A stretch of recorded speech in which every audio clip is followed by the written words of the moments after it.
কোনো ব্যক্তিকে নিশ্চয়ই দেখেছেন যিনি নিজে কাঠ কাটার এই কাজে নিপুণ এবং অভিজ্ঞ।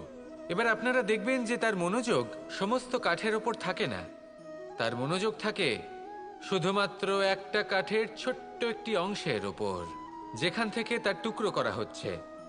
কিন্তু সেটা উনি কেন করেন? যদি এটা উনি না করেন তাহলে সেই কাঠ সঠিক পদ্ধতি এবং তাড়াতাড়ি কাটা যাবে না। জীবনেও তাই হয়ে থাকে। আপনি হয়তো কোনো লক্ষ্য স্থির করেছেন বা পথ নির্বাচন করেছেন বা কাজ স্থির করেছেন যেটা আপনি করেই ছাড়বেন। তাহলে নিজের সম্পূর্ণ মনোযোগ শুধুমাত্র তার উপর কেন্দ্রীভূত করুন।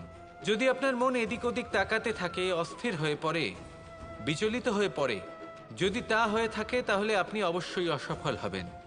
তাই কর্মঠ থাকুন, নিরন্তর কর্ম করতে থাকুন এবং পূর্ণ মনোযোগ দিয়ে নিজের কাজ করুন। নিজের পথে অগ্রসর হন বা নিজের লক্ষ্য প্রাপ্ত করতে চেষ্টা করুন। তারপর দেখুন কি হয়, কিভাবে উচিত পথে এবং তীব্র গতিতে আপনার লক্ষ্য আপনার কাছেই পৌঁছে যায়। আর আপনার এই মন প্রসন্ন হয়ে বলে, রাধা